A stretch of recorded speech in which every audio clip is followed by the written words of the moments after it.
GT World Challenge runs not only in Australia but in Europe, America and Asia as well. The brands behind it are incredible. Aston Martin, one of the key brands, and they take on Audi, who have been around a while but are still regular winners. BMW M4 is a car with great pedigree, though we're yet to see one here. Chevy have a strong presence in Aussie and compete globally. The Ferraris are a force to be reckoned with. Ford's Mustang is no stranger to Aussie, and there's a good chance we see one here in the future. And no grid will be complete without Lamborghini and the Huracan Evo. There's a rapid McLaren here, and they battle with Mercedes-AMG, who are dominant in this field and proven title contenders. And then there's Porsche, and they shouldn't be overlooked either. It's been a busy start to the season, with Phillip Island playing host to GT World Challenge Australia, with Mercedes-AMG and Audi taking valuable manufacturer points. At Sonoma, longer races this year in GT World Challenge America, with Mercedes-AMG taking overall victory. Meanwhile, in Sepang, Porsche were dominant with the season kicking off for GT World Challenge Asia. In Europe, a Paul Ricard 6-hour race went into the darkness. Lance Stroll was on the grid, with Max Verstappen on hand to oversee his Verstappen Racing Mercedes-AMG. And it was a dramatic start to the race, with a Porsche bouncing off the barriers and triggering an early safety car. The Mercedes-AMG of Lucas Stoles, Mauro Engel and Lucas Auer dominated, but a late race safety car didn't help their chances when we went green again. The car just didn't turn on enough. A little mistake from Auer allowed the Aston Martin through to the race lead. Mattia Drudy, Nicky Thiem and Marco Sorensen with the win, bouncing back from an early puncher. The Circuit of the Americas played host to the next action in GT World Challenge America, with some great racing between Porsche and Mercedes-AMG, both looking for valuable manufacturer points in the global competition. Pole position had gone to Mercedes-AMG, but a race win for the Pro-Am class Porsche, with Ryan Yardley and David Musial. The Grenier and Stevens AMG took second at a Pro category win, with Ferrari taking the AM honours.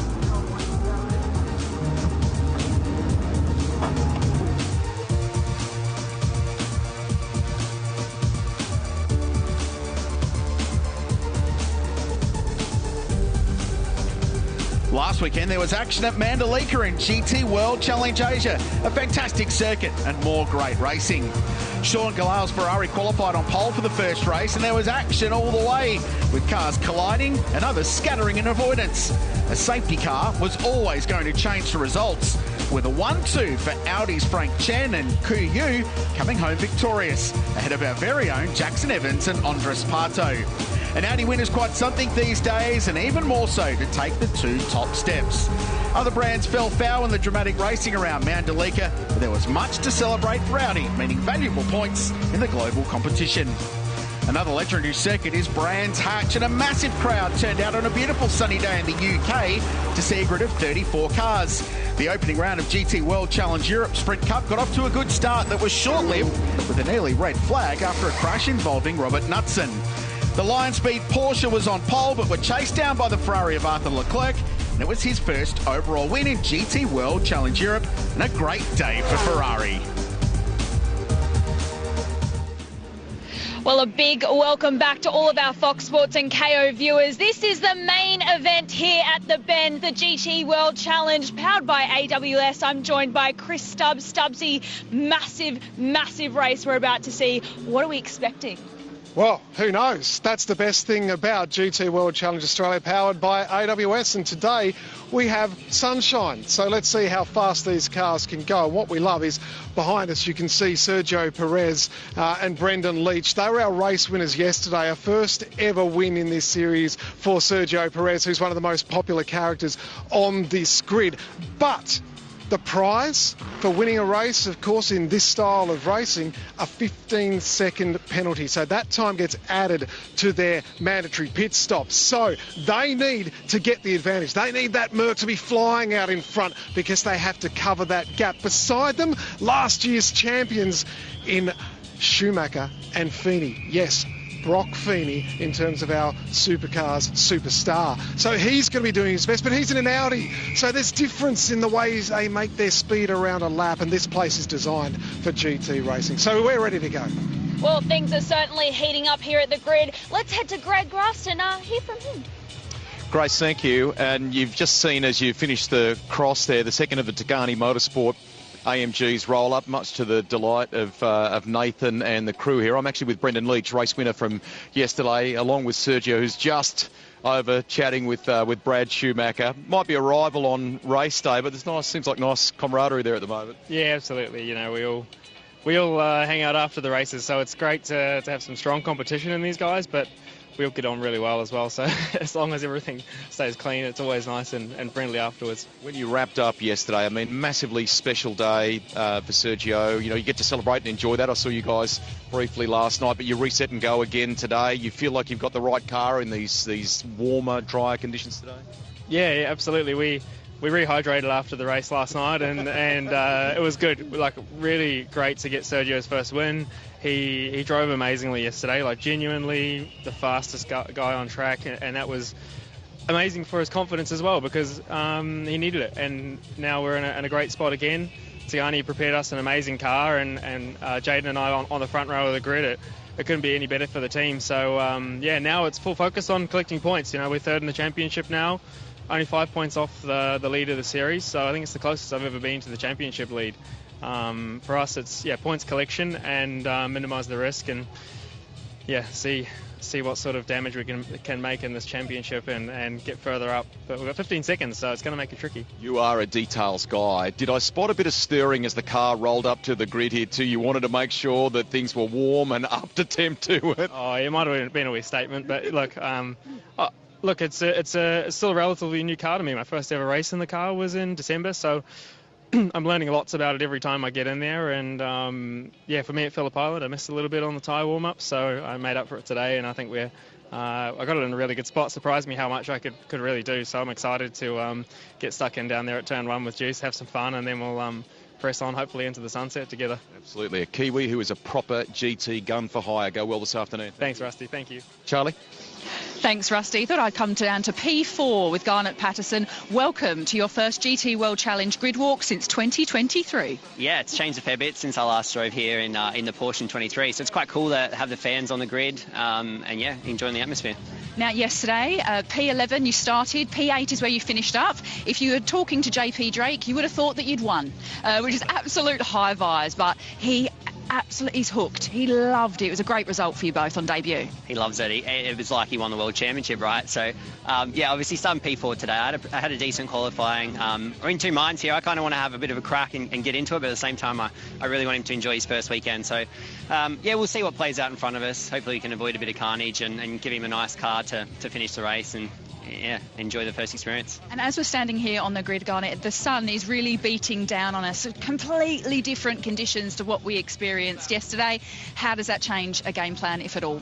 I think it'll change a lot of things. Obviously, the whole weekend's been quite cold, and the track temp's been cold as well. So, from a setup point of view, we've changed a little bit because I kind of know the place a little bit. So hopefully that helps us. But yeah, I think that towards the end of the stint, the tyre deg's going to be a bit more severe than it has been the rest of the weekend for sure.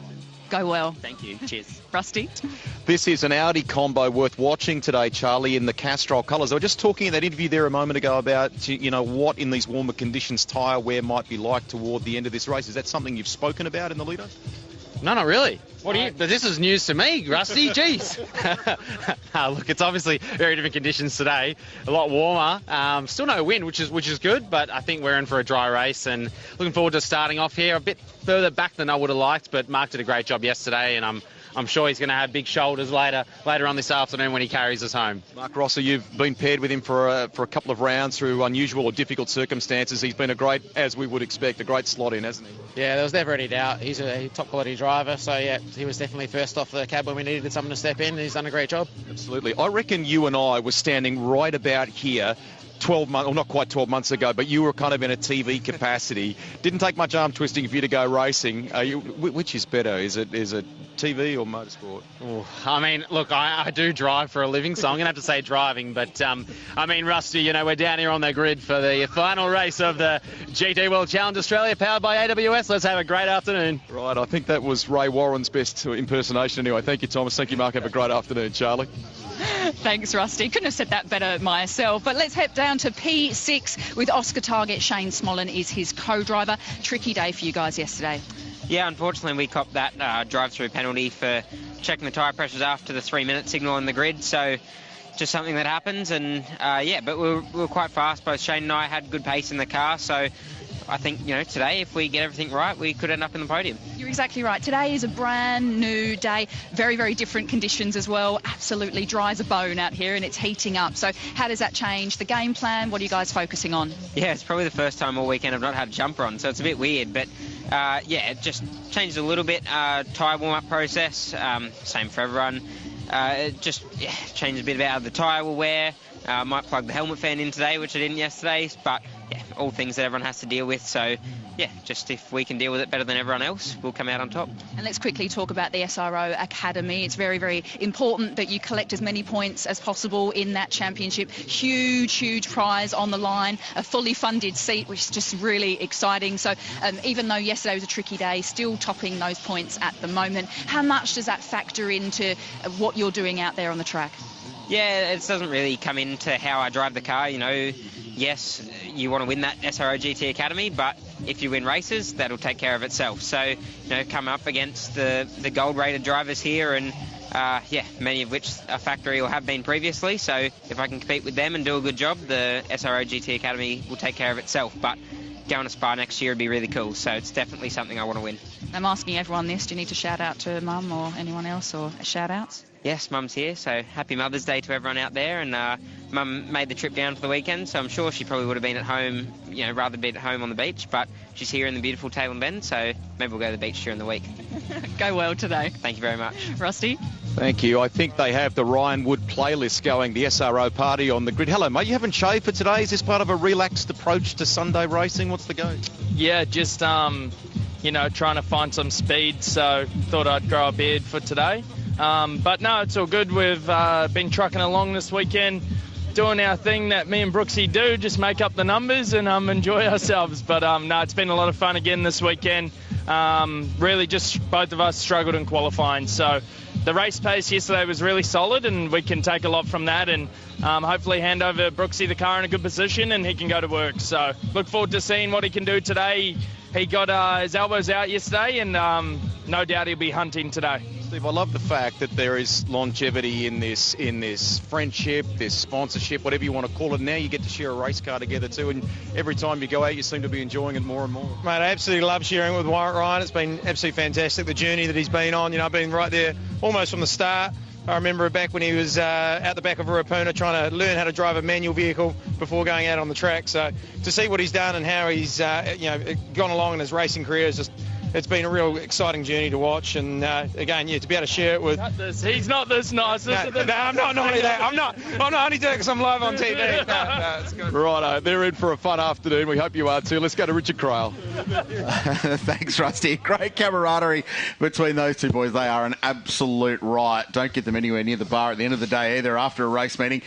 Great fun. Welcome everyone to the Bend Motorsport Park, where it's nearly 18 degrees as we get set for race number 2. And the 4th race in this year's compelling GT World Challenge Australia, powered by AWS Championship. We've heard from some of the contenders at the pointy end of the field, but there's more stories throughout this grid as well. And leading the Ferrari charge today is the number 23 car from Zagami Motorsport. The drivers are Cam Campbell and Josh Buchan, and we caught up with them before the weekend. Boys, welcome. You are going to rack up some serious frequent flyer miles this year. Tell us about this whole program on both sides of the equator and when you decided to hit the go button on that. Not long ago, it was a Melbourne Grand Prix. I think guys from Roden came across and landed at our table and said, hey, would you like to race in the UK? And the answer was yes. And that was a couple of days later, we were committed. This brings together lots of different components that I'd love to talk about here. Firstly, a longer relationship with you and Roden Cars, and how excited are you about the chance to play in Europe? Yeah, absolutely. I mean, last year I raced more overseas than I did in Australia and had good success and saw how good it is actually outside of our bubble. Not that our bubble isn't good, but just the opportunity and the prestige of actually an Aussie going over and doing something in a different country, and Cam actually having the only word I can use is having the actual balls to go, you know what, we're going to go and do this, expedite our learning as fast as we could is a phenomenal opportunity. Can we debrief the first round and what you thought? I know on paper you'll probably feel a little bit flat about that, but in talking with Josh before, there was some real, I know it's shoulda, woulda, coulda, but there's some real positive stuff in that, I thought. Yeah, a lot of positive stuff. New track, long track, a lot of corners, a lot of technical things that we haven't seen on tracks here. So to sort of gather all that, walk into an environment that is very competitive, you know, the paddock is daunting enough. You know, driving into that track is daunting. So every session we got better and better, and I think, you know, a 3-hour race to kick off, very different environment, a lot of different changes, regulation, everything is just so different. So to be able to swallow all that in a very short window of time, I think is hugely positive. But then brand new team, so everything that the team did, they just improved all weekend. You've alluded there to the kind of connection, the collaboration, the partnership, if you will, between Roden and Zagami. How important is that, and what is it actually sort of doing? Both our teams are startup. You know, we're a brand new team here. We're figuring it out on our own. Likewise, the UK, they're figuring it out on their own. They're a brand new startup. So to accelerate our learning, we were always going to share info from one side of the world to the other. It's just that now we're sharing drivers too. So as you mentioned before, the Roden partnership goes back a long time with Zagami. It goes back a couple of years with myself. So it always made sense that we were going to be involved somehow. And the fact that it's worked out how it is incredible. Stuff of dreams. Cam, what's that great old line about you having a big swing at this, right? Between what you're doing in Australia and what you're doing in the UK as well.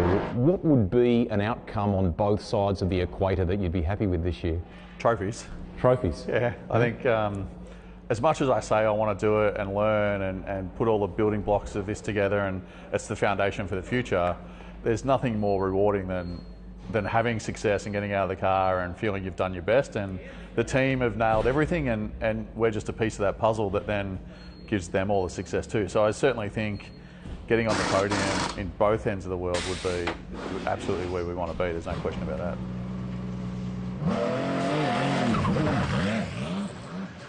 It's a great story. Cam Campbell and Josh Buchan in action at Silverstone just a week ago. So too was Garnett Patterson. He starts off the second row of the grid and actually grabbed a race win with Yasser Shihinen. Congrats to Yasser, who was on the podium of the World Endurance Championship at Spa overnight too. We're focusing on GT World Challenge Australia. Nick Percat, who's back alongside me. This was how race 1 played out yesterday.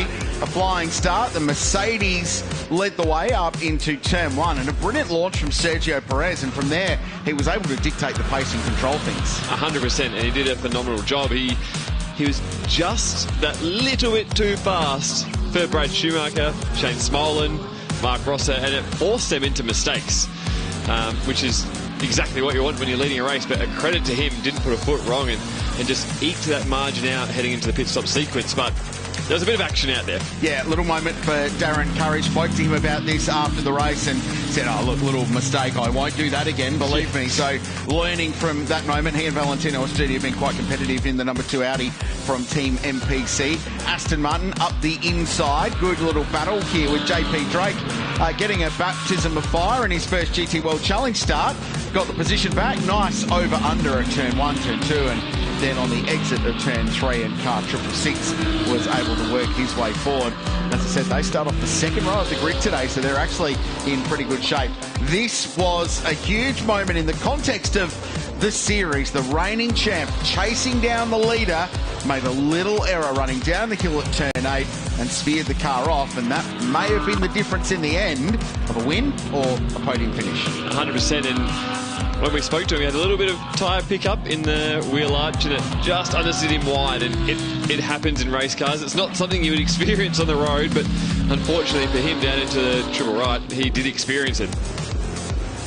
Pit stops underway, and the pro drivers would jump in for the back half of the race. So it was Brendan Leach who led them out. They had no pit stop penalty time, and then it was just he and Thomas Randall basically trading purple sectors for the remainder of the race. They were never more than 2 seconds apart, never closer than 1. We didn't think it was raining. Well, I didn't think it was raining. Brendan Leach said it might have been raining when he was watching that, but nothing happened in the end. In fact, it was a beautiful evening here at the Bend as they raced towards the end. This was the fight for the final step on the podium. and under pressure was Jackson Evans, but professional that he is, he held off from Brock Feeney. The checkered flag went the way of the guy at Belmont Racing, Mercedes AMG, and a first win in GT racing in Oz for Sergio Perez. An awesome result for a guy that's worked super hard. And thanks to Wade Motorsport, it's time for the Wade Race Refresh from post-race 1. I thought there was definitely going to be a shunt here. That was smaller around the outside. No, you got the start though. Shoots. You got the start. Yeah, we did get the start. I was very close to Brad's right as well. Thought you were going to be up in trouble here. I'm going straight to the stewards.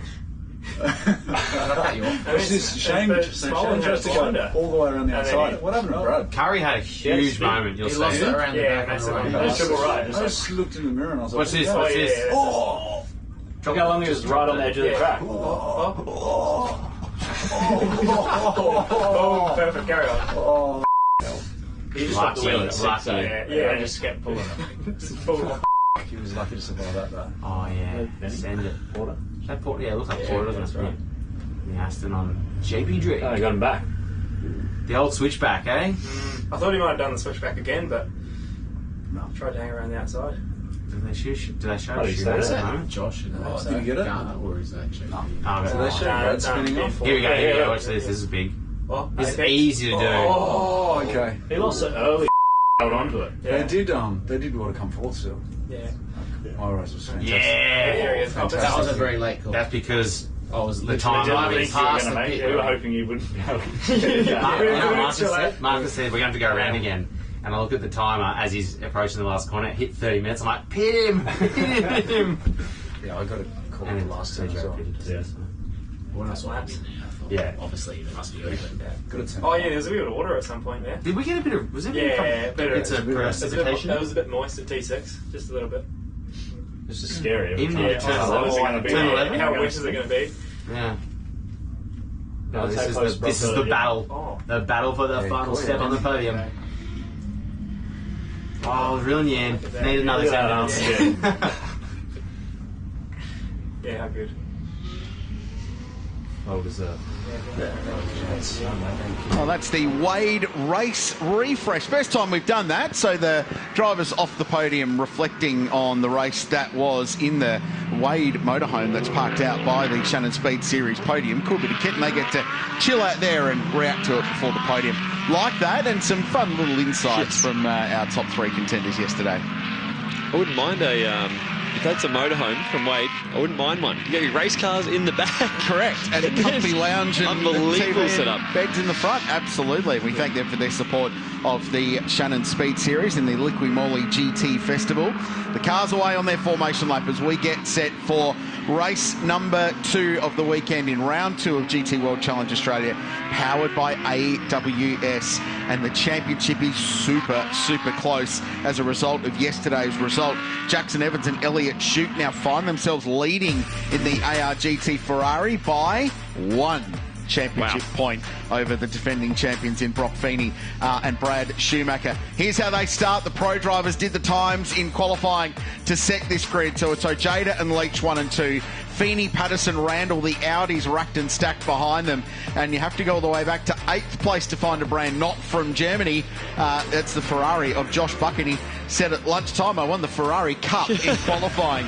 And he beat the Arise cars. Luke Yulden was an outstanding 9th in the Porsche in the trophy class leader. Tony D'Alberto was in the Lamborghini in 11th position, but these were all massively close. Will Davison didn't quite get it right. The OnlyFans car starts a long way back, so they're going to have some work to do today out of position number 12. Then Valentino Astudi, Alex Gardner, Josh Hunt in the McLaren, and Paul Stokel starting yesterday's trophy class winning car out of P16. So it's Mercs 1 and 2, and then the Audis parked in behind. And how the rush up to turn 1 goes is anyone's guess. Absolutely, and a bit of the chat up and down the lane is that the Audi has really good top-end speed. So from midway up this straight at Tailem Bend, the drivers behind them feel like that's when the Audi is strong. So will we see them have a little dip at Leach and Ojeda into turn 1? Hopefully. For us, but yeah, it's it's crazy how tight this field is, especially when the pros get behind the wheel, and it's really cool to see Patterson coming off second row there.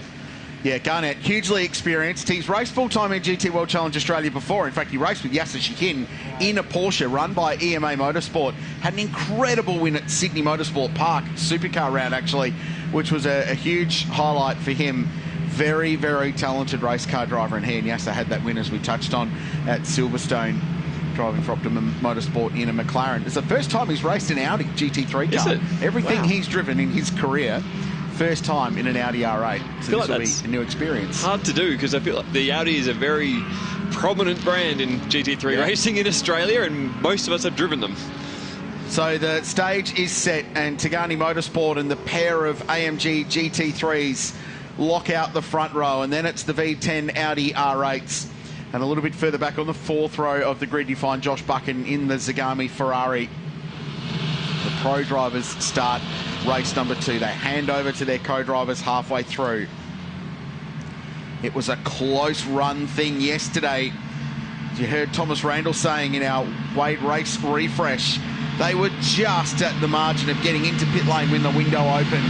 They're the little 1%ers that can make or break. The cars that finished in the top 3 yesterday all have a little bit of extra pit stop time to serve today as a result. The BMW M safety car pulls away from the field, and the field get ready to run up towards turn 1.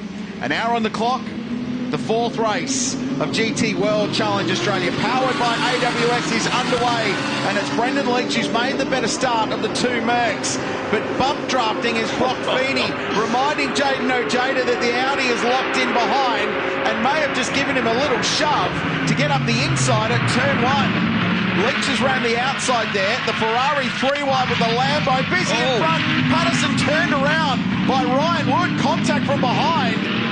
Friendly fire. The 2 Team BRM run Audi R8s get into each other, and Patterson pointing in the wrong direction.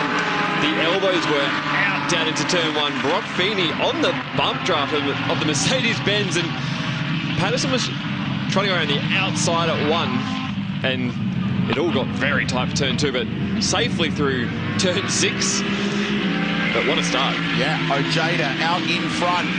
Didn't get that initial launch, and Brendan Leach timed it perfectly and had a nose in front, but it felt like the Audi just nudging on the rear diffuser of the Merc gave it a little extra momentum, and Brock Feeney gave a push to Ojeda and got him in the race lead. Randall 4th, Wood 5th. Look who is in 6th place in the Porsche GT3R. It's Luke Youlden. What a start for him, and Oscar Target's dropped a spot as a result. And Buchan's he's been a loser of the start of that too. He's down 3, but you know he was in the midfield there where the supercar guys went a bit wild, some may say. Didn't they? Oscar Target just got past Youlden up into 14. And it felt important that he clear that Porsche relatively quickly.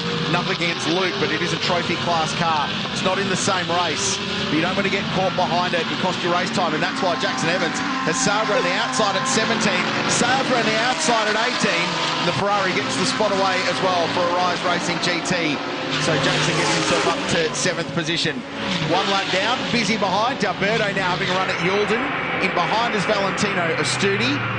2nd generation racer. Josh Buchan is in there too, as is Will Davison and Paul Stokell. So it's all very busy. He's trying to do the right thing and let him go, and he's getting shown a bit of nearly a flat wheel by Evans and get out of the way, but he deserves to be there. He's so fast in this Porsche, so very awkward for him just to try and keep it clean and slot into line here. Slightly awkward too, because Jackson Evans works for Luke Youlden at the Porsche track experience up in Queensland at Mount Cotton. So a little debrief perhaps when they go to work next week. So it's Jayden Ojeda by just under a second from his teammate Brendan Leach, and then Brock Feeney and Thomas Randall with Ryan Wood next. But I'd suggest that turn 1 and 2 is going to be a discussion point. Oscar Target back to 6th place, then Evans, D'Alberto, Youlden 9th, and maybe finally settling down a little bit, and then it's Valentino Astudi, Will Davison, Paul Stokell off the back of the field up to 12th. So he's up 4 spots and is the biggest mover so far, and Garnett Patterson has come into pit lane in car 666. We'll which is a massive shame for he and JP Drake after qualifying so brilliantly. It looked like he just got, when Feeney was offering up the bum draft, it just kind of held Patterson hard left or outside of turn 1, and unfortunately for him, they copped a hit. Boys will have a look over it. Tyre on the, oh, struggling to get that clear off. I think it might have broken suspension. Could be a bit more terminal than that. There's not a lot of urgency from the guys at Team BRM. The doors open, and it looks like JP Drake might be one and done in terms of his brief GT World Challenge career, but positive signs that hopefully we'll see them for a few more rounds later this year. Just in the middle of that shot was Stephen Giles, the Kiwi former McLaren engineer who's now runs his own race team in New Zealand and has come back to support BRM this weekend and call the shots on car 666. And that day is done for those guys. Feeney's looking very racy up behind LIQUI here, and we did hear yesterday that the Mercedes AMG rear wing is causing a little bit of understeer for their competitors, which LIQUI would absolutely know about and be placing his car in very inconvenient spots for Brock Feeney. But Brock's got a bit of speed on board, and he's doing everything he can to stay with him through the middle sector so he can probably have a run down the front straight. So let's unpick what happened here. The car to keep an eye on is car 666. It's just peeling off to the right of screen now, going very, very wide. And keep an eye on that, and then the contact with the Audi as they run through turn 1, then a change of direction at 2. Ooh. Doesn't bode well for Woody, but we can't see what's happening. Oh, here we go. So this from the outside. So Patterson was out in the rough and bouncing around. I mean, there's definitely contact there. It's fairly clear to see. As the field scatters around him. I'm wondering where the damage actually came from. So this looking across from the exit of turn 4. So Woody, they have contact early. Yeah, okay. That might have been where the damage was. And he's trying to gather it and then kind of gets finished off there. But it was a little bit awkward at one, but then obviously you can clearly see nose-to-tail contact eventually turning around. That initial hit was harder than the one that actually turned the 666 car around. It's probably what did the damage, and he might have been trying to gather it with a little bit of broken rear suspension there, and obviously Ryan would have no idea of that, but unfortunately he's put him backwards. The other thing that's happened is Will Davison's in pit lane a long time before the mandatory pit stop window opens at the 30-minute mark. So questions around what the OnlyFans Ferrari is doing after a pretty solid day at the office for Wilbur. Learned a lot about defensive driving in a GT3 car yesterday. It's weird to say Will Davison learning, but a guy that's had such a career and a couple of Bathurst wins and huge success in the supercars, but man, he's done an outstanding job getting up to speed, and he's back in the lane. Wilbur's had a shocking couple opening laps in his stints, but we're going to go down to Stubbsy and find out what's happening. Yeah, thank you. We're just having a quick debrief here with Garnet Patterson and also JP Drake. Garnet, you were in the car. You just kind of said to me, was Woody, how hard was it? What happened? You haven't seen a replay yet, but just give us your take. Well, I'm definitely not happy. I mean, he's having a laugh, which it's never He'd good. laugh any time. It's never good to be out of race. I mean, I thought I left a lot of room on the inside. I went to the left, obviously, because everyone was tussling on the inside. Left a country mile of room and then just got smacked in the right rear. So there wasn't much I could do. And then the rejoin with the spin was just because the rear was bent, which obviously I didn't know at the time. So pretty disappointed. I mean, I don't mind personally, but I really wanted him to drive today and get more miles. And that's kind of that's what's annoying me the most, to be honest. You're in the 666. It's been a devil of an afternoon. JP, talk to us about this. We love your attitude. We loved it yesterday on a good day, and we love that you're still here just copping it on the chin now. Yeah, to be honest, I was nervous as hell, so seeing that when it went to the back, I was like, is he okay? But these things happen, right? He knows how to drive. He knows what he's doing. And sometimes in racing, there's things you just can't control, and it would have been great to get out here on my home track because I'm feeling pretty good. But unfortunately, it's not going to be today. It's a pretty terrible way to end the race, and no one likes to end a race like that. Especially not when it's a teammate. It could be a little awkward, or you guys be at the pub by the time Ryan gets back. Definitely not the pub. I mean, he wouldn't have meant to do it, sure, but it's never good when it's a team car, 100%. Yeah. See you again? Yeah, we'll definitely see me in Darwin, so look out for that, and hopefully back here in Adelaide. But, yeah, just look out, Woodsy, that's all. Ben's fighting words, guys. We'll let you go. Rusty? I'm with Renee Gracie, and you look a bit dejected, understandably. They've taken the team here, the right front, off that car. It looks like it was going flat, or maybe a bit of a graze across it or something. Yeah, I think they're assessing it now, but puncture, it was dead flat when it came in. Hard luck.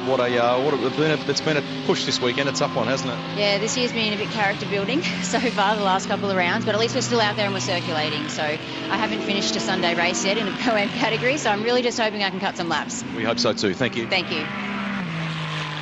She makes a point because at Hampton Downs, when she stepped up to the Pro-Am category, the final round of last year's championship, Damon Leach was behind the wheel of that car. It was out before she could drive it.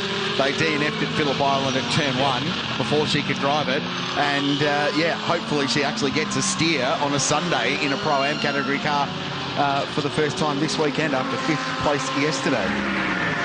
Yeah, it's unfortunate, especially the AM drivers. They need as much mileage as you can get, as we've heard from Patterson as well. So, but when we look at the lead here, Leachy's got a little bit of an Audi train forming behind him.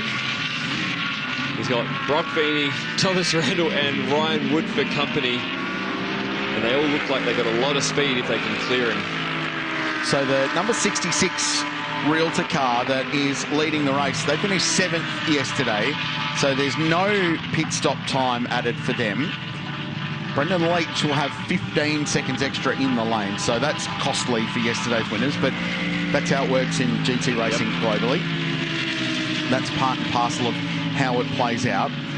Brock Feeney and Brad Schumacher yesterday finished 4th, so conveniently they missed out on an extra 5 seconds, which you get for finishing 3rd. So they have no pit stop penalty time either. Thomas Randall and Mark Rosser have an extra 10 seconds because they finished 2nd. So that's how it plays out. And then for Ryan Wood, who's now up to 5th place, there's no pit stop penalty time for them. So basically what we're suggesting is that later on in this race, there's a very good chance it could be Paul Lucitti, it could be Brad Schumacher, it could be Steve Brooks there or thereabouts in the mix, all going to play when the mandatory pit stop window opens. Looks like BRM are going to work on that car, potentially to get a few more laps and maybe get JP just some more miles behind the wheel. You definitely have to. You're here, you have all the equipment and tyres and fuel, and spent the money. Yeah, exactly. You've paid your entry to have a crack, so hopefully they get it fixed. But I've just noticed, which is really good to see, Tony D'Alberto's got a real strong bit of pace here aboard the Lamborghini. And I feel like it can be a little bit temperamental, that car, for them in terms of speed, but he's going with Evans here. At times he's been purple through the first sector, middle sector, but I feel like this is the most competitive that car has been this weekend, so they've found good speed at the right time. They unlocked a bit of that car at the Bathurst 12 Hour this year. Adrian Dietz took a little gamble. He's traditionally not, despite having the opportunity to do so, he's not opted to put the factory drivers in. For Adrian, this is a case of going racing with his friends and enjoying his time at the racetrack. It's not necessarily about trying to put the thing on pole or win races, as much as you'd love a result here or there. But took the gamble at Bathurst to bring out Marco Mappelli, the very fast Italian and a factory Lamborghini GT driver. His life job is to drive GT Lambos as fast and as hard as he can. And they learned a lot about the car, and they learned a lot about how to operate the car as well from Marco, embedding with that team at Mount Panorama, and put the thing in the top 10 in qualifying too, which was a huge result. So that was, Adrian said, a big thing for the team, for Wall Racing and for him and for Tony D'Alberto, learning and understanding this package, and they've unlocked bits and pieces out of it as a result. And we both know personally from having great times with Marco Mappelli back in Aussie F3, he only has one speed. So if he lays down a lap time and it's within a few tenths, that's all she has. So it was awesome to have him out here, and I was messaging him saying, are you finding it? He was loving every second. It was cool to see him again. He raced Australian Formula 3 in 2007. And Marco was like yesterday. With Team BRM, ironically. I was the mechanic on the car in Tassie with Damo. Only ate ice cream when we go over to That's random divergent story. Jaden Ojeda leads. The margin's grown to 2 seconds now, and this is all the important heavy lifting for the AM driver, for the pro driver, when the AM jumps in at the pit stop. So Paul Lucitti would love to see a bigger margin for Jaden Ojeda over Brendan Leach, and especially over the Brock Feeney, Brad Schumacher #1 Audi. and that's been a great job from BRM. So whatever was damaged in that right rear corner, they've repaired that. So Garnett will be able to drive that car and make sure it's good and safe, and then JP will hopefully get a stint in the back half of the race. So by the sounds of it, we can lock him in for Hidden Valley, which will be round 4 of the championship. Stubbsy's got the scoop. Yeah, liked it. And that makes a lot of sense. So run that car up in Darwin in round 4. We're going to get a Queensland Raceway before then. And then the final round of GT World Challenge Australia this year is on the streets of Adelaide at the BP Adelaide Grand Final. So that's going to be a massive event in the final round of this blockbuster national championship, among all the other ones that are decided there as well. You'd expect him to be there, Team BRM being the local team and himself. I'm sure he'd love to put on a good show at the Adelaide 500. And Garnett is back in the race, which is great. So 10-minute pit stop for those guys. They may yet get to the end and score some championship points, but just more to the point, get some laps. Still plenty of fast laps going on at the moment. Ryan Wood's on a bit of a heater at the moment. Purple across the first 2 sectors so far and looking to nudge into the low 1 minute 47th this time by. This is busy. Luke Youlden side by side again. Valentino Astudi is putting the pressure on, coming out the final corner. Valentino gives him racing room, and the Porsche and the Audi will battle up this long front straight up towards turn 1. I love it. Luke Youlden, he's trying to be polite, but the racer's coming at him every so often here, so he hasn't made it exactly easy. He's had a little rub, but he knows exactly his role here in that car and what he's up to. But you can see there's an element where he's like, I want to show these young guys what I've got. Oh, and he's still got it. There's no doubt about that. He's been a professional racing car driver for a very, very long time, Luke. Part of the famous Youlden racing clan. His dad, Kent, was a legend of the sport. Uncle Brett Youlden, still out and about, and up until recently was running in Touring Car Masters. So it's cool to see, and Lukey continues to be an absolute pro, working with young drivers, working with customers at the track experience as well, and then still getting the joy of going car racing. And up till recently, we're still a full-time co-driver in the Supercars Enduros as well. And that long ago, he won Bathurst. Yeah, he's a very handy driver, Lukey Youlden. I feel like he's one of those guys that jumps in absolutely anything he can. And like I said, he's a really good guy, and he's doing great things with the way he's trying to bring along his co-driver and teach him and bring him up to speed. And I think by round 3, 4, 5, that they're going to be actually a lot more competitive and annoying the outright cars. Yeah, agreed. Yeah, Queensland Raceway, the Porsche will be very strong, I think, relative to the current spec cars. The high aero stuff that we see here and at Phillip Island, the opening 2 rounds, isn't quite so prevalent there. When we get to Ipswich, this is the fight for second, and Feeney's closer than he's been. He's just set his fastest lap of the race in car number 1. It's 0.4 of a second, the official margin, but forget that. It's about a Mercedes AMG length. Yes. And then Thomas Randall's following them, and Ryan Wood. So what is this, a supercar race? So Feeney, Randall, Wood. Oscar Target's chasing them too, and Oscar's actually got now within 0.7 of the back of Ryan Wood. So after that slow start, young Oscar has cruised up to the back of this leading group as well in the 3rd of the Tigani AMG. So it's Mercedes, then 3 Audis, then another Mercedes AMG at the pointy end of the field.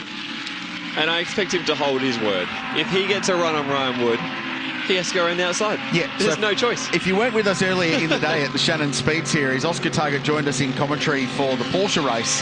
He's a former Porsche champion, and he said that if I pass someone, I'm going to send it round the outside. Yeah. And I'm so happy to see it might be Ryan Wood. Because it's going to go exceptionally well for us. It'll be entertaining. It's watch them go at it. The elbows will be out. But Shane Smolin is the co-driver here, hugely successful from an AM driver point of view. He's a former Pro-Am class champion in Carrera Cup Australia, won Make Porsche Racing, he's won the Bathurst 6 Hour. And he has got up to speed in this car very quickly. He loves it. Actually, I've done a little bit with Shane a long time ago, but he doesn't lack commitment. So a GT3 car is right up his alley in the way he attacks his racing, and every time it rains, I actually had this conversation with Oscar. I said, it's good in the wet, isn't he? He goes, I know, we're testing at Phillip Island, and I'm looking at his data going, hold on a second, he's really good. And I'm like, yes, Shane has one speed, and it is full send, so suits the Mercedes AMG quite well. A fascinating business career in the real estate world, tied up with the McGrath Real Estate Group back in the day, and now Colosh, which is on the side of the car. Formerly from Sydney, lives up on the Gold Coast now. There's our dear friend James Courtney working there. Yes, he does, and JC going extremely well in that land as well. There might have been half a chance that JC might end up in that seat. Austin Target's probably glad that he didn't, because he's got himself a very nice little drive. But mind seeing JC in a GT car at some point. Seeing him in an aero car would be very cool. That was his right back to his roots. Bread and butter. I feel like that was a bit of a calling for JC. I'm sure JC's not watching. He's probably off selling multi-million-dollar houses on the Gold Coast. But Gold Coast. Yep, if he is at some point, we'd like to see you, JC. Yep. Part of our motorsport coverage here on Fox and KO. So we're counting down now towards the pit stop window opening. It's not far away, and that's why we continue to see fast lap times and sector times as the pros try and flex and get themselves in the right place for their AM driver to take over. And Ojada's lead has just come back a little bit now, because Brendan Leach is going pretty hard in second place. 1.5 seconds the margin. What they generally will do as well is extend this stint as long as they can.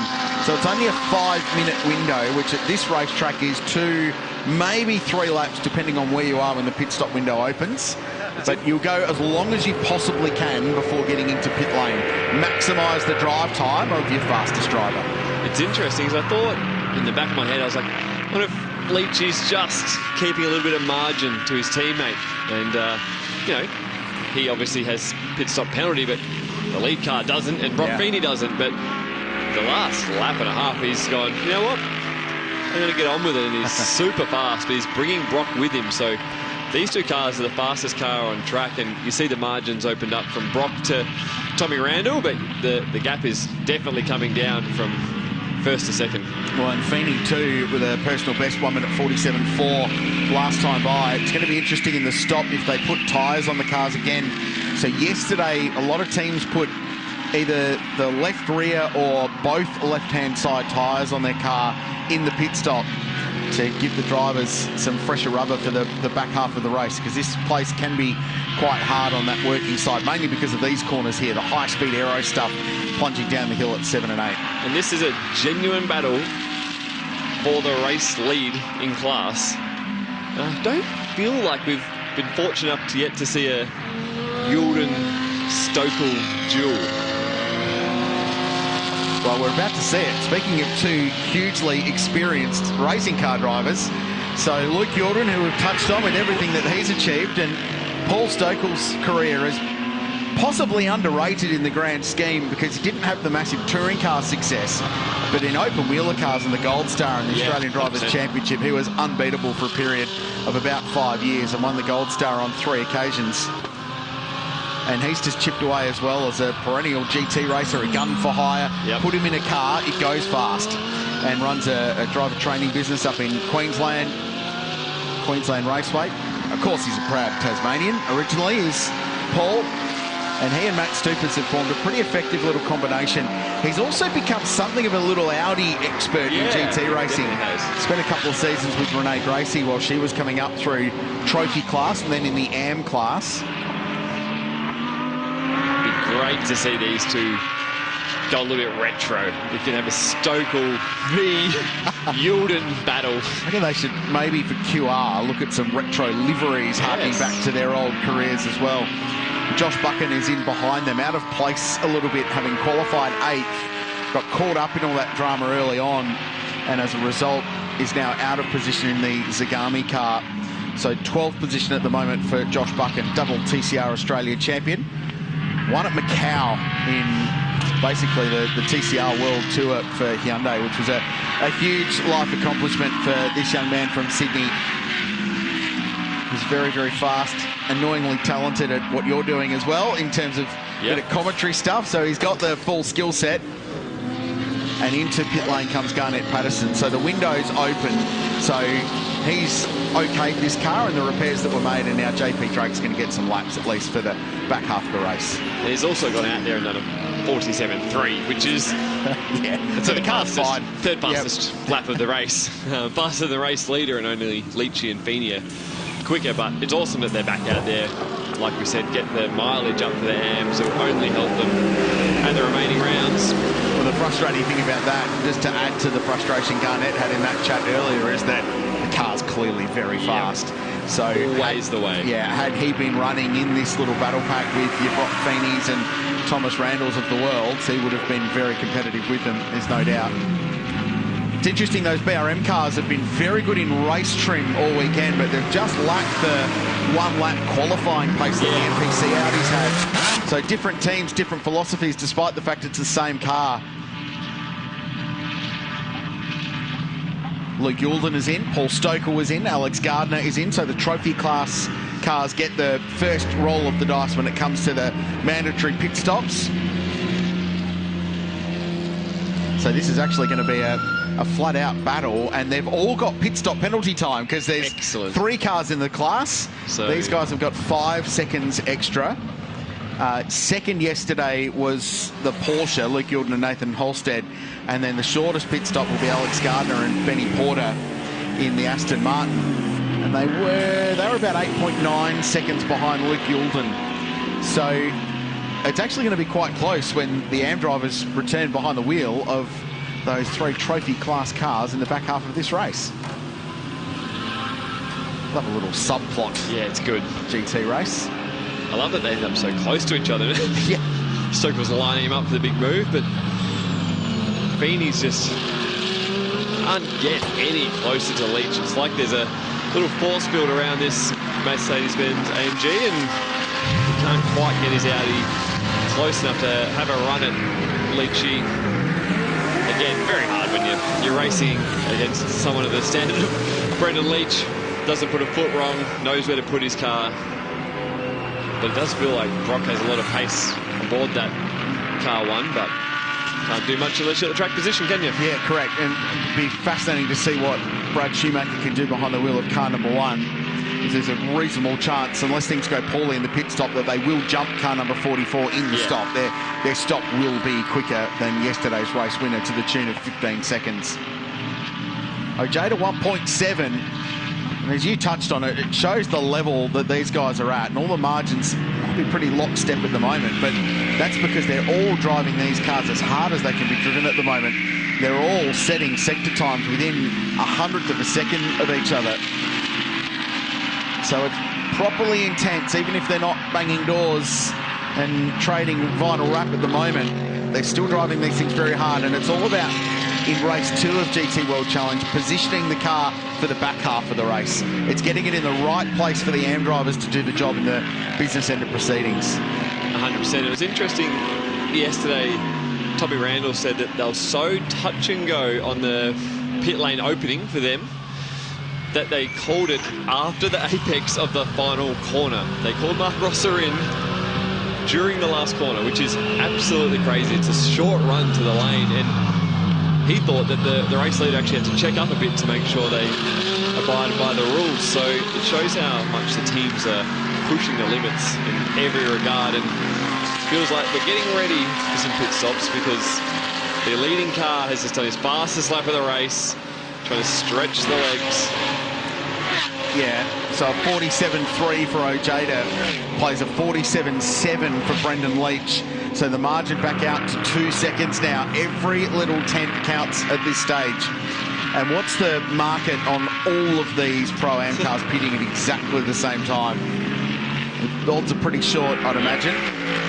And then it's going to be a team battle. So it's 82 seconds, the minimum time for GT World Challenge. It's actually shorter than it was last year by about 10 seconds. Yep. So it just adds a little bit of pressure from a driver change point of view. Not massive, but just a little bit to make sure that you nail everything you possibly can in the stop. So it's 31.5 seconds from pit in to pit out in terms of the transit time if you do a drive-through penalty, plus the time that you're stationary in your pit box and then obviously getting in and getting out of that.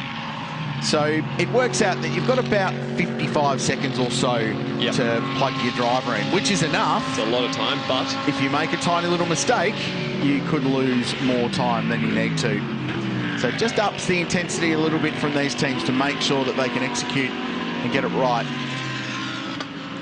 That's the old adage, Nick, about certainly win or lose races in pit lane. 100%. Lose an enormous amount of time if you gain a 10th and a half on the racetrack. Another fun fact, Tommy Randall told me last night or this morning was that it was the first time he'd qualified a GT3 car in the dry. Yeah, okay, that's interesting. That probably checks out. Yeah, because I was like, why weren't you faster? I expected you to be on pole. You're very quick around here. He goes, oh, come on, mate. It's my first. Here we go, pit lane. Yep. And Ojada's in front of these two. Wow, close. Feedy just gets it stopped at the 40k mark and avoids crashing into the back of Brendan Leach. And we wonder if they're on the edge. Yeah, oh man, they're over it there. That was super close. So Tagani Motorsport will service the Mercedes AMGs. Brock Feeney peels off to visit Team MPC. BRM will have custody of Thomas Randall and Ryan Wood. And this is Tagani. They're right at the very end of pit lane, so they've got a clear shot out. And Jaden Ojeda, after another thoroughly professional stint, jumps out. And Paul Lucitti, who tasted success at this venue the last time we raced here in GT World Challenge, is going to have a really good opportunity to get another race win.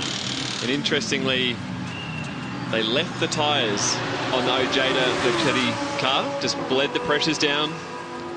And then you look behind them on their sister car, there's tyres going on it. So the Leach car's getting tyres. Can't quite see what Feeney's up to. It's Andrew Gilliam, the engineer, start the car. We're just making sure all the crew are over the line, so everyone has to be back over the line, delineating the garage.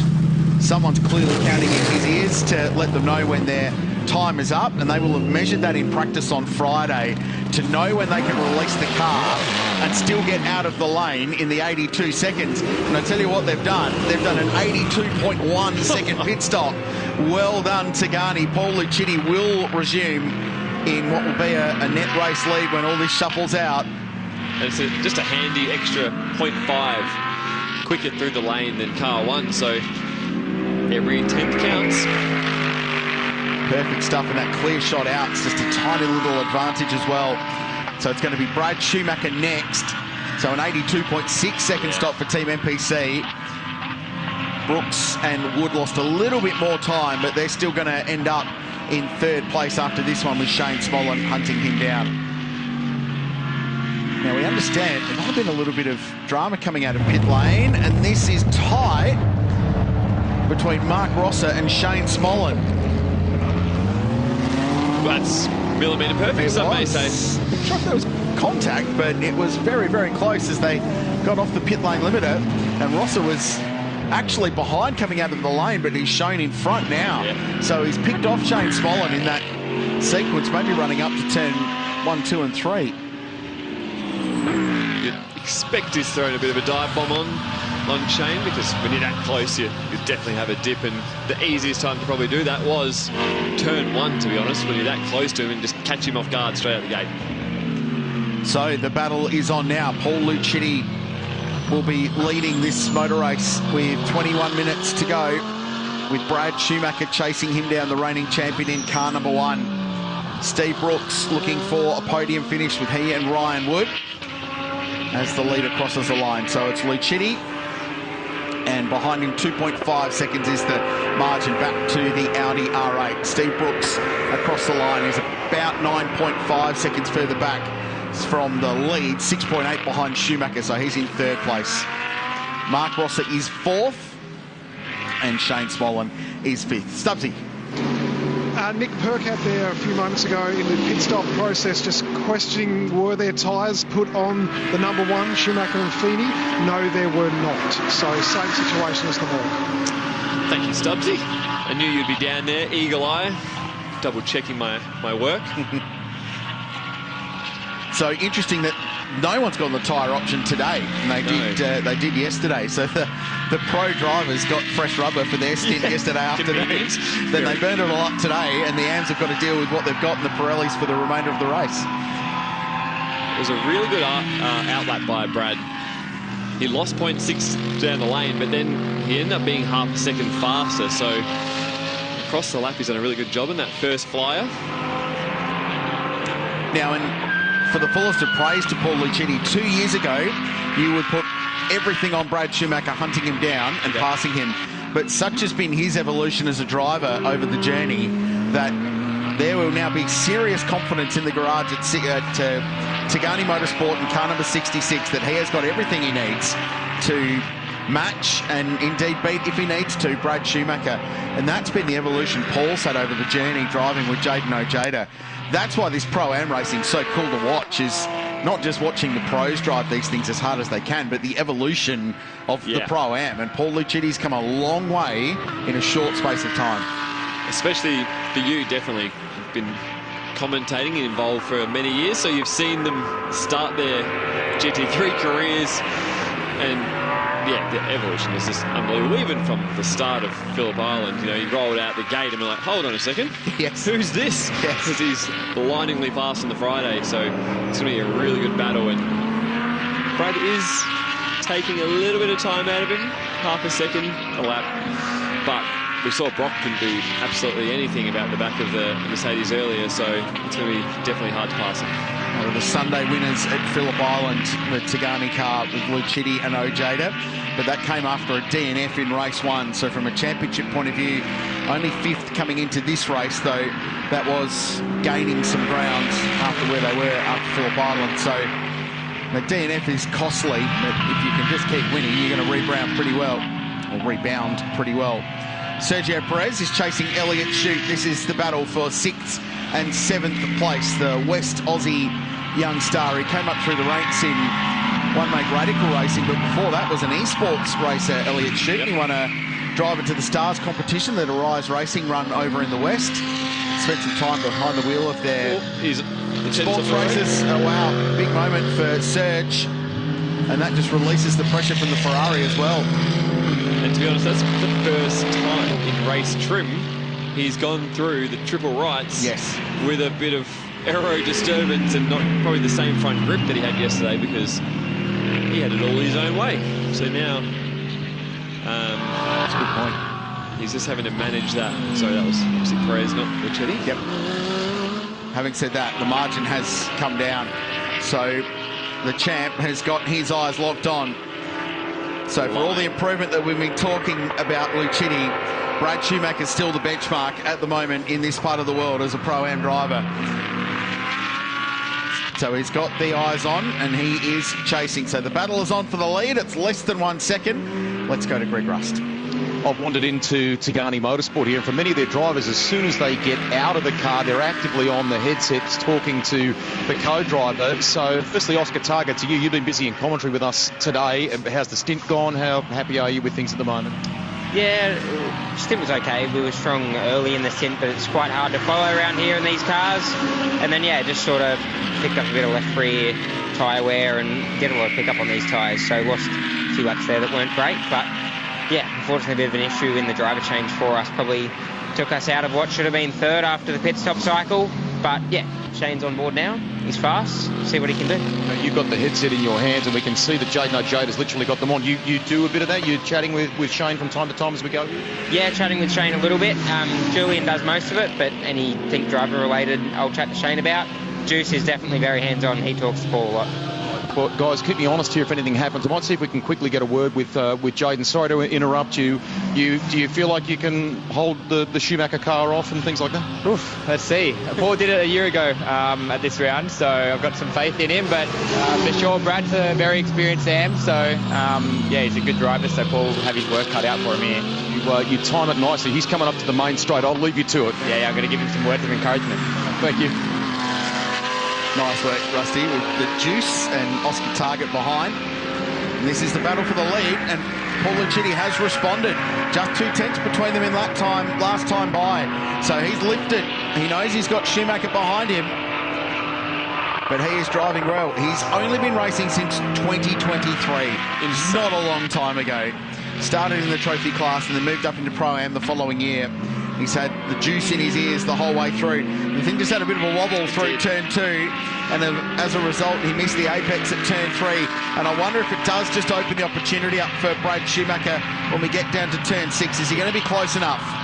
This is the big stop from well over 230 kilometres an hour. One of the slowest points on the racetrack, and then this high-speed run downhill at turn 7, 8 and 9.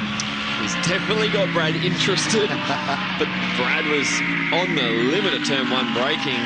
And he actually missed the apex by a little bit, but then Luchetti did the same thing at turn 3. So, like we've always said, these guys drive them as hard as possible. And when you've got people like Jada in your ear telling you what to do and how to do it, you definitely have a lot of confidence to go and execute it. So this is going to be a fascinating battle, because yesterday we saw Brad chasing the Mercedes, struggling with the aero understeer, and it forced him into a mistake, but he would have learned heaps following one of these cars yesterday. But can he put it into practice?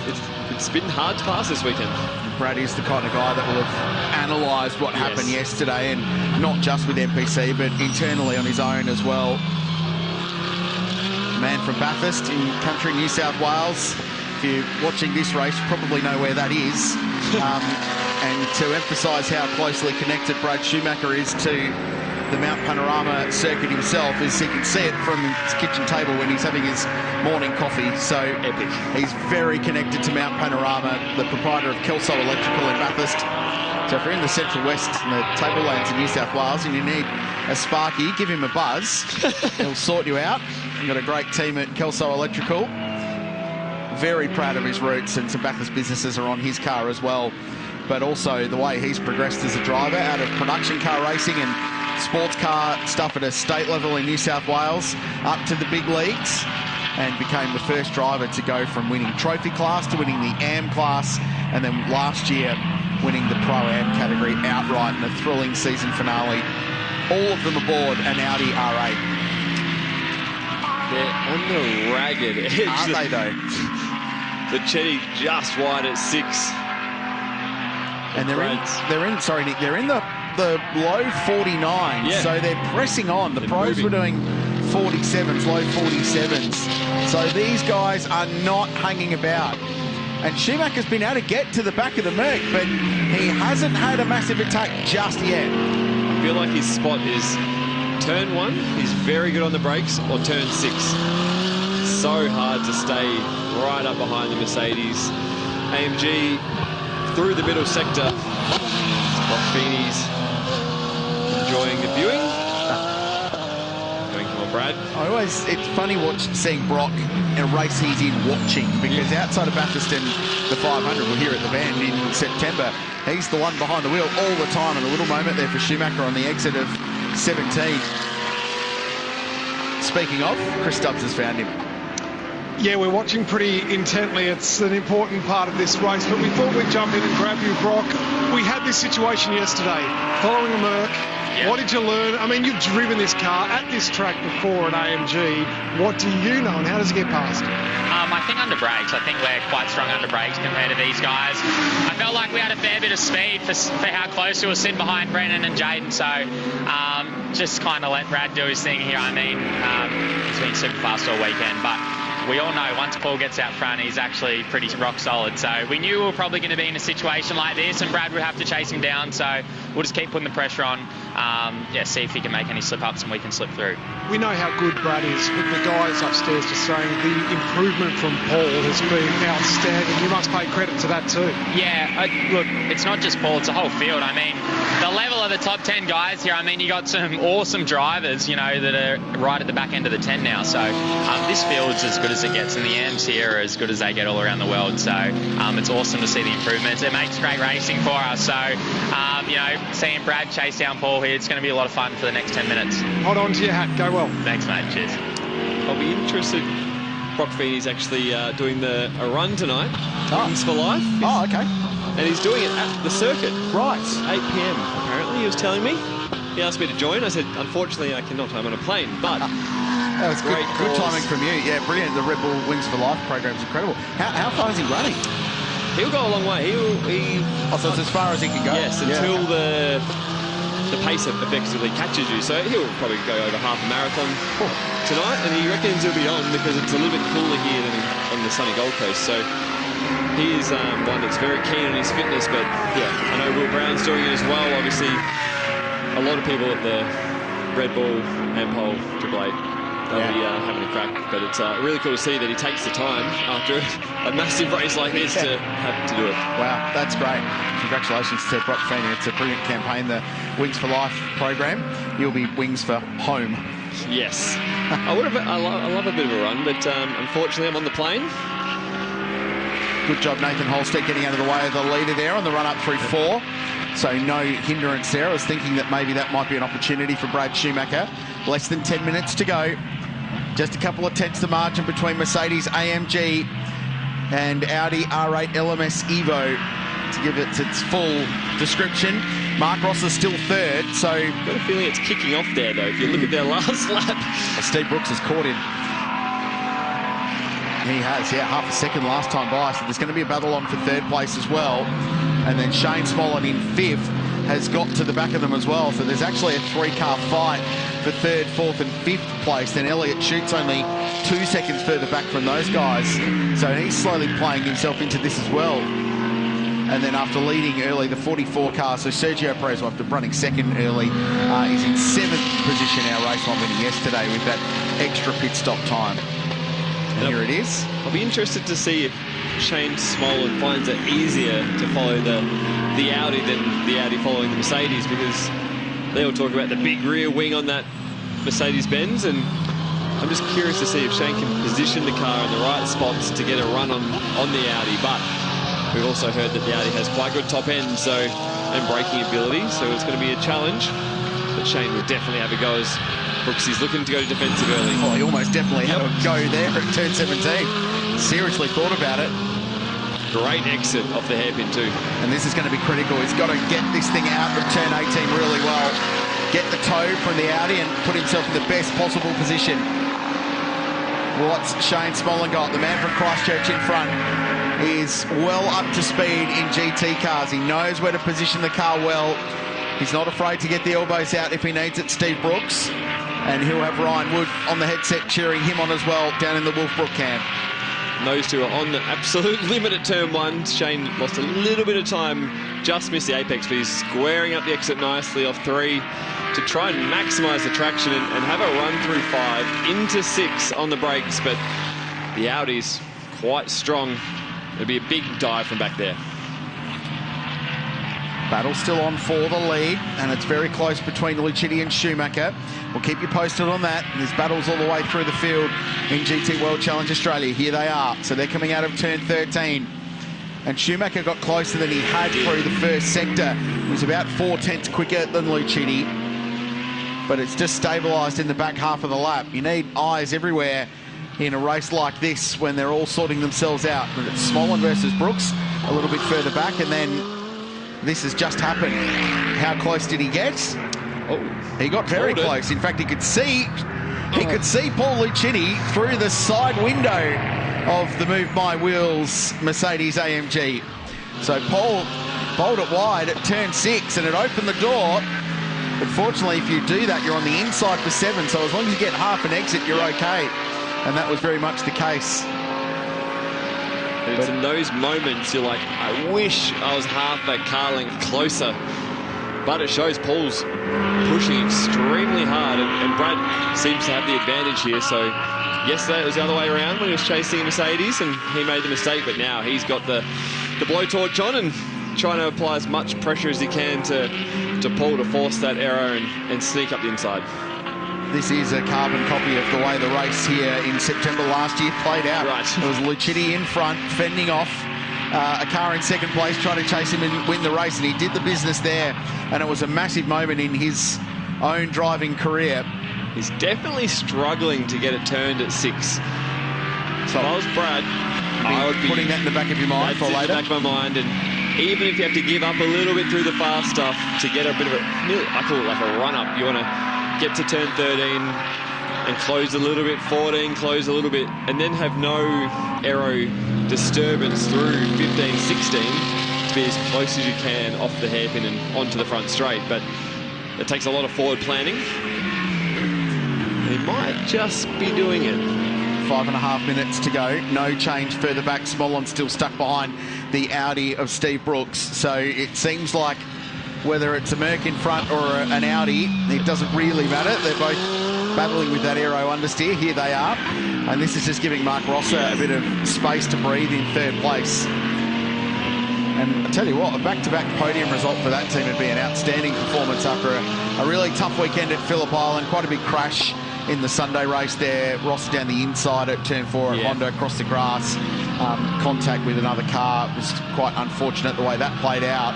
But the local team have delivered for BRM, and Ross has been putting together a pretty smart race in third place. I don't know which one to look at, this battle or the battle for the lead, because Brad is close. Well, it just ebbs and flows, doesn't it? Every time it looks like Schumacher's going to have a run, Paul digs deep and finds something a little bit extra. Chris Stubbs. Thought would jump in and grab Ryan Wood at this point because it's a big battle that Brooksy's got on his hands there with Shane Smollen behind him. How was the car? What do you make of it? Yeah, it was good. All the, starting bunch, we just sort of matched each other at the start. Obviously, sorry to Garnett for that turn 1, and I was in there pretty hard and then ended up 3 wide and got together with Brock, and then that bounced me out to Garnett. So sorry to them and their car and JP, but for us, Brooksy's doing a good job at the moment. He's actually just gone in really hard, but no, he's doing good. I feel like he's really just chipped away at it this weekend. Mark's obviously super fast, and once he's got him behind him, he's actually done a pretty good job. Give you a chance to commentate there, a little rehearsal. Tommy Randall's done a bit with us. He's standing alongside smiling, but he goes all right though, Brooksy, doesn't it? It's been such a great relationship for you as you continue to watch on. Yeah, it's been awesome, and Brooksy and I do it pretty low key. We just turn up and drive, and we know if we want to start trying to develop more on both of our sides and one of these cars, we need to start testing. So we'll start doing that eventually, and that's up to Brooksy. But I love doing it with him. He's a good dude and done a lot for me. So really enjoying the crew we've got, and lucky. Hopefully one day I get the invite up to the box where I can speak. What is it? Commentator's box. That's it.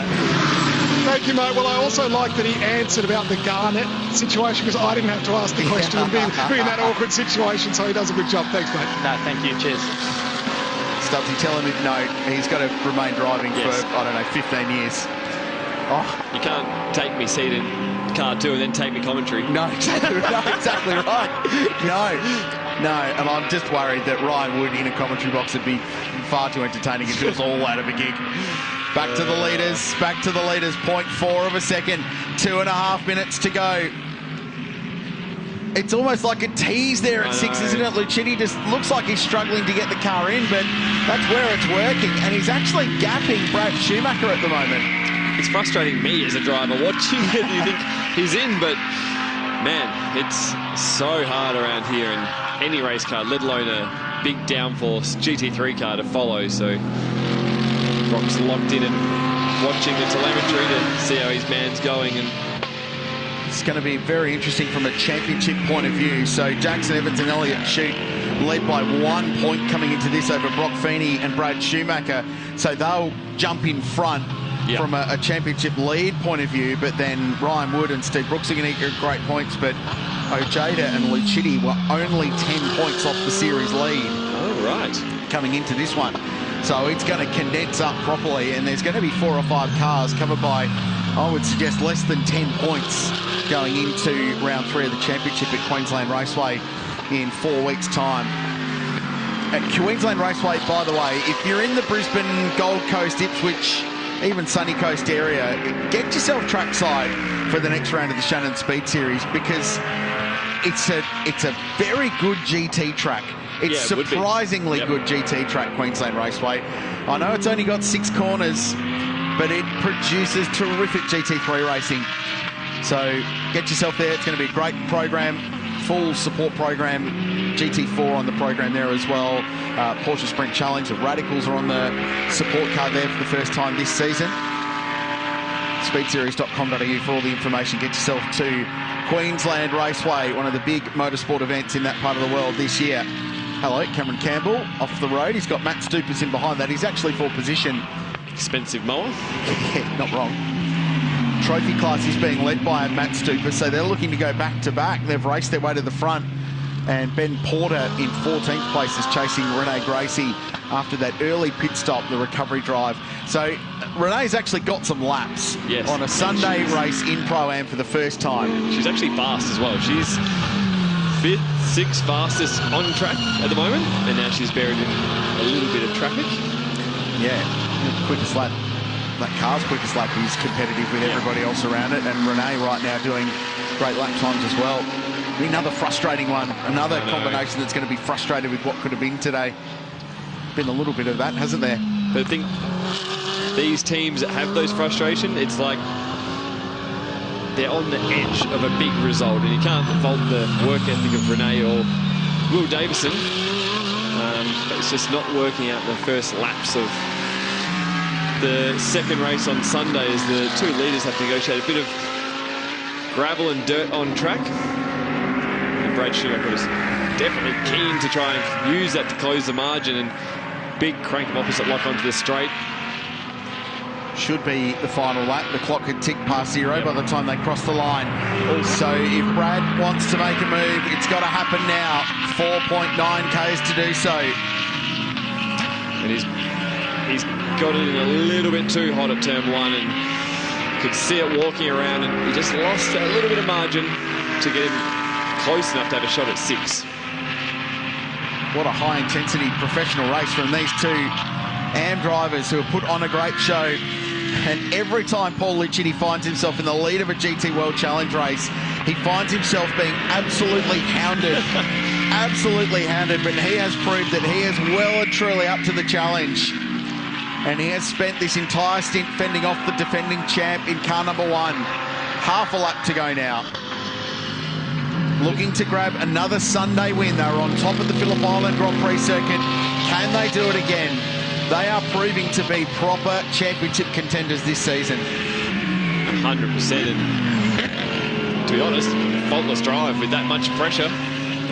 But it's never over in this type of racing until they cross the line. This is like the reverse of what we saw with Sergio Perez at the start of yesterday's race. Under pressure, but driving the wheels off it, mistake-free. Final few corners to go. I don't think there's a challenge from Brad Schumacher in this. He'll opt for the safety of a second place and a really solid haul of championship points out in front to become the first repeat winner of the season. Jaden Ojeda did the business at the end, but it's Paul Liccitti who brings the Mercedes AMG to the line and wins again at the Ben Motorsport Park. And aren't they pleased about that down at Tigani Motorsport? Mercedes AMG team have delivered in a big way. And for back-to-back podiums this weekend for Castrol Team BRM, across the line goes Mark Rosser, change of position behind. So we were talking about Shane Smolin attacking Steve Brooks, but he's been passed by Elliott Shute. So the Arise Racing Ferrari scores a few extra valuable championship points with a really solid P5. Smolin back to 6th. Here's Sergio Perez. Yesterday's winner just lost that track position, and it was not really salvageable from there. They'll just bank the points for a solid 7th. And then Darren Curry gets across the line in 8th position in the Pro-Am class. So nice drive from him. Nathan Holstead in the Porsche is a lap down. Trophy class did the job yesterday.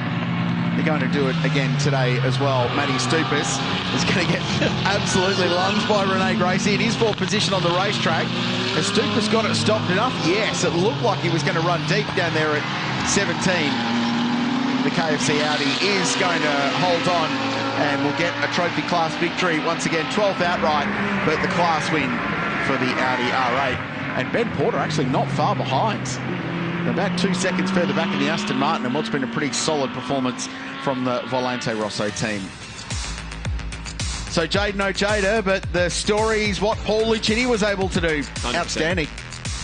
Drove the wheels off it, but perfectly measured, no mistakes, and to be honest, managed the half the second margin he had for 10 odd laps, 15 laps there. So it was very, very, very impressive. Shout out to Elliott Chute with a late charge up through the order after the stop to get the Ferrari in the mix, and to 5th position for ARGT. Target, Smolin, Leach and Perez did what they could. Studi and Curry, that's a solid P8 for those guys. D'Alberto and Adrian Dietz, another top 10 finish for them. A promising first stint, as you pointed out, for TD in the Wall Racing Lambo. Josh Hunt and Jeff Emery, a solid top 10 for the McLaren that found itself with damage yesterday after qualifying. Big rebuild to get them out for race 1, and a solid result for the 720S GT3. A long, slow cool-down lap. I'd suggest these two just taking a couple of big, deep breaths after what was a pretty intense battle. A little bit of a drink, have a breather, loosen the belts off that little bit so you can enjoy the in-lap and get ready to see the team in victory lane there. And it's honestly seriously impressive by both the Chetty, Brad Schumacher, but also what Sergio did yesterday. It's so good to see that there's no mistakes under pressure. And you can't say they're not driving him hard. Even look, that last lap, Renee Gracie's driving into the absolute limit to try and get one more spot on the last lap. So anyone who thinks that she's not taking it seriously, she's having a big dip. I like as well what Team MPC are building with car number 1. They've crossed the line inside the top 4 in every race so far this season. There was a penalty at Phillip Island in race 2 that dropped them back to 9th, but otherwise they have been right at the front in every race. And it takes a strong pro and a strong AM to win GT World Challenge Australia, powered by AWS. But guess what? That's what these guys have got now. They've won twice. The DNF cost them at Phillip Island, but they've delivered once again. Second win of the season, puts them right back into championship calculations. And bring on Queensland Raceway will be the message down at Tagani. Let's get down to Greg Rust to celebrate that one, Rusty. The juice has just gone to congratulate Brad Schumacher on what was a good battle. So I'm going to dive in with Paul here. A little bit of a sweat up, but you have absolutely earned that. That's one to savour, mate. Congratulations. Rip a drive. Yeah, thanks for that. And I knew the pressure was on when Juice gave me the car in with about a second and a half, and I knew the boys didn't have a penalty, so I knew it was game on from lap 1. And yeah, had the battle and come out on top. Was there anything at all where you felt with Brad just constantly there? Were there any little moments? Did you make it? It didn't look like it. Yeah, the only moment I recall is in turn 13. I went a bit wide, but other than that, I was trying to just manage the car and keep focusing on hitting the marks, and yeah. You did just that. Congrats. So come on in, and I know you've already had a chance to sort of chat and celebrate with him. What did you say to me before? You want Brad to come on every test day or something? Yeah, man. When this guy's under a bit of pressure, he can just drive. He just drives so well, and I'm so proud of him. But yeah, no, it was tense. I saw the gap, and you know, like I said to you before, Brad's an awesome driver, so I knew he'd put Paul under a bit of pressure. But no, this guy drove unbelievable. So I'm so stoked for our team. Awesome weekend, 2 wins, 3 poles, front row lockout, like awesome job for Tagani. They're over your shoulder there, and I can tell that this is a special moment for Nathan, for all of the crew there. You went and had a word with Brad. I know Brock spoke to some of our pit lane team here, and he talked about the calibre of drivers, AM and pros in this class in Australia. I mean, that is world class what we've just done here, isn't it? Yeah, 100%. You know, like, I mean, Serge and Brendan won the race yesterday, and you know, they were 7th today, so it just shows you the level of the field that we've got here in GT World Challenge Australia. You know, the pros are close, the AMs are close. It's just unbelievable. So no, it's a lot of fun, this championship this year. Well done on the radio too, mate. Great job. Thank you very much. There you go, Jaden. We'll go down and have a word to our trophy winners. They're a little bit further down. We might get Hut, our cameraman, to come with us. In fact, we're getting them brought to us, which is even better. Come on over, Matt. Well done to you boys on second place, to both Brock and Brad. But the trophy class winners are with us now. 2 days and 2 wins. Well done. Yeah, no, it was a good race today. The car, we started from the back, which was a lot harder work, but car was a lot nicer, so we managed to make our way through the field, and Matt brought it home. It was a really good job. We've enjoyed the battles throughout the course of the weekend too. We were talking about, you know, your stint in particular, but in your own, you've a bit of pressure there from Renee in an outright sense toward the end. Yeah, it was funny. I was going, do I let it through? And I thought, nah, because I actually wanted to pass the 2 cars in front. But one of them came off in front, and I dropped back, and I thought, I'm not going to get him. And then I looked at Renee, and go, oh my gosh, she's up there behind me. I said, oh, well, just keep it behind and finish the race. That was Solid weekend from both of you in this class. Congratulations. Thanks, mate. I enjoyed it. Thank you. Thanks, mate. Nice work, Rusty. Celebrations will move out to the podium area as we have a look at the race highlights with thanks to Maguire's here at the Van Motorsport Park. Tough battle at the start, and Brendan Leach got the jump, but a little push there for Jaden Ojeda from his mate Brock Feeney, and that saw him through to lead at turn number 1. It did, and it was actually very important that Brock did that, because I feel like he might have ended up swallowed up, and an unfortunate end, an end for Patterson effectively, but they had a super fast car today, and great job by BRM to get the car back out there, and saw a little bit of contact there for Will Davison, which obviously caused the puncher that they had and had to come through and do a bit of a pit stop. Yeah, and that was that angle, and everyone sort of mea culpa through all of that, and the spin was a result of damage, unfortunately, from that side-to-side contact. So the Wolfbrook car gets in the middle. It was Feeney on the outside. Didn't even occur to me that Ryan Wood and Brock Feeney should be crashing into each other. We'll come back to that one down the road. Ferrari was on the hunt, and Jackson Evans was pretty keen to make up some moves early on, which he did so with a couple of bold outside passes on Licky Hilden in the Porsche. Then everyone settled themselves down and started charging their way towards the pit stop. We're just flat out driving from the pros at the front of the field, and any time it looked like Feeney was going to get to the back of Brendan Leach, the reply would come. Exactly. Leach seemed like he had it under control there, and Brock tried everything he could, and this pit entry was absolutely wild. Nearly collects the back of his Gami AMG. Pit stops were complete. This was really tight. Mark Rosser versus Shane Smollen, and would ultimately see them swap positions as they got out of pit lane.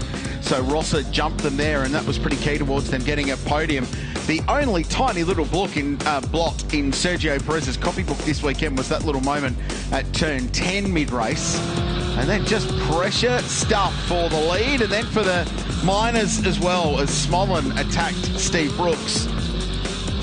What we didn't factor in at that point was the Ferrari looming large. Elliott Shute with a good drive. This is the closest Brad got to leading the race. It would be very frustrating. You could see the win, but ultimately, these guys and Jaden Ojeda and Luchetti were too strong all day. So a brilliant drive under huge amounts of pressure and signalling their intent as championship contenders. Tagani Motorsport with the business for Mercedes AMG, and as they touched on, it's been a pretty comprehensive weekend if you are in a 6.2 litre V8 powered Merc this weekend at Shell V-Power Motorsport Park. Third place, so back-to-back podiums for this team. And we talked earlier, Nick, about the championship contenders. I think we need to keep these guys in the mix. We don't know how long Thomas Randall's going to be in that car. Alex Peroni will be more than quick enough when he comes back from a broken arm. But they were fourth in points coming into this race, and not that far away from the championship lead, only 8 points off. You'd have to think Tommy Randall's going to do everything he can to keep driving that car. But it's crazy how tight it is in this championship. Yeah, a whole host of title contenders, and Paul Luchetti gets his trophy. So another Pro-Am win for Paul, which will be the third in his GT World Challenge career, the fourth victory for Jaden Ojeda in Aussie conditions. He's got plenty others around the world. And an 11th victory for Mercedes AMG in this championship, still chasing down the Audi, which are the benchmarks in GT World Challenge. Fast on the getting rid of that cork. So Brock's off to run 100 laps Taylor Bend tonight for the Red Bull Wings for Life, but he'll celebrate that one, and a good solid haul of points. We touched on the fact that they've just been so consistent and accumulating in a championship where that's going to be so important. So confirmation, Mercedes AMG and a couple of Audis. It's been the story all weekend long from a Pro-Am point of view in GT World Challenge Australia. And shout out to Mark Rosser, the hometown hero, gets a result. In fact, gets two of them on home turf. So a solid haul of points making up for the dramas at Phillip Island at round one. Yeah, it's great to see him getting these good results. Obviously, the 12-hour would have stung made a little mistake at Phillip Island, but he's bounced back this weekend, super fast all weekend, and got 2 trophies to go with it. And there's just that level of confidence running at home that will just add, and he'll be able to take that to Queensland Raceway, the next stop on the tour. 100%. And then these two have become arguably my favourite. The camaraderie between them is so good, and it's quite amusing every time they get interviewed. How good's Matty Stupas? So good. He's very, very good. And he's pre-shaken that champagne bottle. So the cork is holding in through sheer will at the moment. Poor Stokel has no idea what he's done. There it is. Crack that champagne. Oh, he was polite. Yeah, he was. He's looking after his mate. Yeah. Oh, but his mate's not looking after him. Great stuff. My thanks to Nick Percat for your work over the weekend in GT World Challenge Australia. A couple of great races and a fascinating championship picture. An exciting show here at the Bend, but don't go anywhere. There's still more racing, believe it or not, coming your way. The Ferrari Challenge Trofeo Pirelli Australia is up next here at the Bend.